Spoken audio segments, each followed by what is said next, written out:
That's what I took on with. Are you? But you're a big star. You have a great following in this country. Me? Yeah. Why would you be impressed by other people? By Johnny Carson?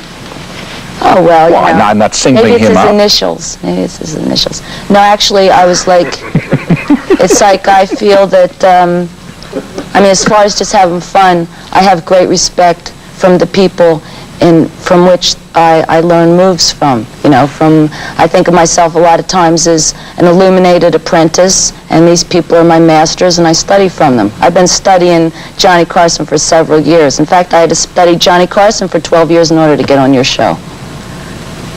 Tom, come on. Move it. No, this is moving fine. Could you give me the results of that study? The results of the study is that I learned from him. He's like a human parachute to me. He's like, you know, from watching him, I saw a guy that, like, when he falls out of rhythm, he just finds another rhythm. You know, like, you know, Frank Sinatra does it.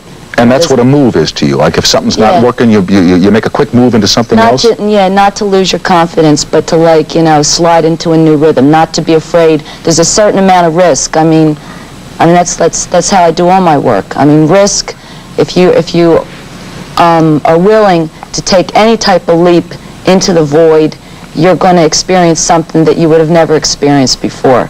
You know, and I learned a lot of that from the old human parachute himself. But it's funny, I seem to come on all these talk shows like Mike Douglas and yours and all these talk shows and talk about Johnny Carson. Do you guys feel like Do we guys feel like what? Oh, I don't know, I'm just... No, hey, no, now wait. Now you're suspended in midair. You just went down a road. Make a move quick, Patty. Here we go. I can't, I'm paranoid. Why? Oh, God, I can't. You really are something. Would you stop? Look at those eyes you have. Well, look at those eyes you have. Hey, they're the same as yours. It must be because we're both from the East Coast. Put two Philadelphia people in the same room, and it's obliteration city, I'll tell you. Why is one of your heroes Little Richard?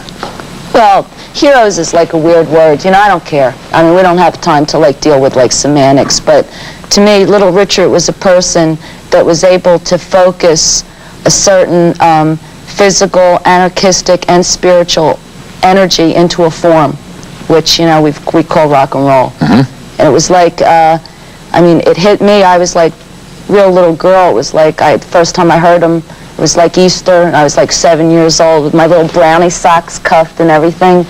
And like I heard, what is it? Oh, Girl Can't Help It. I have to put it on my brain. And there was like, I understood it. I understood it as being something that had to do with my future. You know, just like, you know, when I was a little girl, Santa Claus didn't turn me on. Easter Bunny didn't turn me on. God turned me on. Little Richard turned me on. There was just certain things that, like... What was wrong with Santa Claus and the Easter Bunny? Hey, they're great guys. Too fat, I don't know. They bring you stuff. Well, I'm not, you know, I'm more materialistic about my soul than I am about objects. Except now that I've become, you know, such a big deal, I've been thinking maybe I'll get me a sports car. No, why not? Why did God turn you on when you were a little girl? Well, the possibility, or I mean, the fact that we had something to communicate with that was like beyond everything. You know, when I was a little girl, it just seemed like the story, you know, or the idea of like disintegrating into light. I mean, that's how I was taught about death.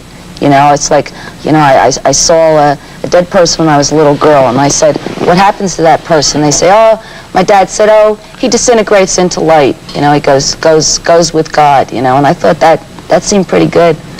Not for now. I'm happy with the lights of Broadway now. That's all right for me. But you weren't frightened by death when you saw a dead person when you were a kid. A lot of kids, if they go to a funeral or see an open casket, they get very, very morbid about death.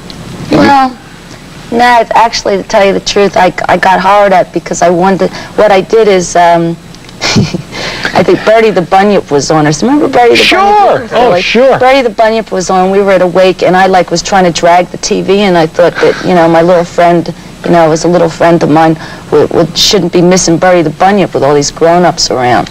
But nah, it didn't. I understood it. You know, it's not so bad. I think of death, especially now, you know, I've gone through certain things in my life as like. The legendary American rocker and of course a poet that is Patti Smith was reportedly hospitalized in Italy due to an illness that wasn't revealed in detail to the public, forcing her to cancel her show she had actually prepared to be held in Italy.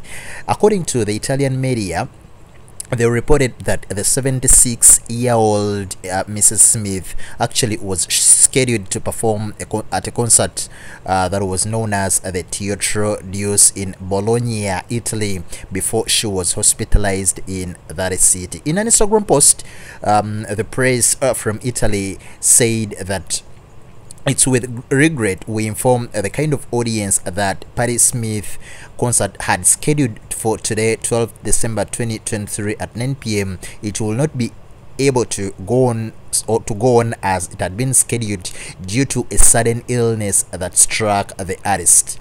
Of course, later on they said that later on management of the artist said that they are sorry for the inconveniences that had been caused by this very devastating news. Our best wishes for her in order to recover very, very fast. So a representative for Smith actually did not immediately come out to respond to the request that had been made by the press to comment about that issue, but of course Smith was confirmed that she was not going to actually take into consideration and of course participate in that show that had been organized. We all know the legendary priestess and of course the queen of punk poetry was inducted into the Rock and Roll Hall of Fame. That was in 2007, and actually she emerged during the 1970s with her New York City punk rock music that actually rocked the whole city of New York and actually leading her to take on even the global audience. Smith's 1975 album was a landmark debut record and it was titled Fiery Horses, and actually it's been regarded as one of the greatest albums of all time. So we are praying for her and of course praying for her speedy recovery.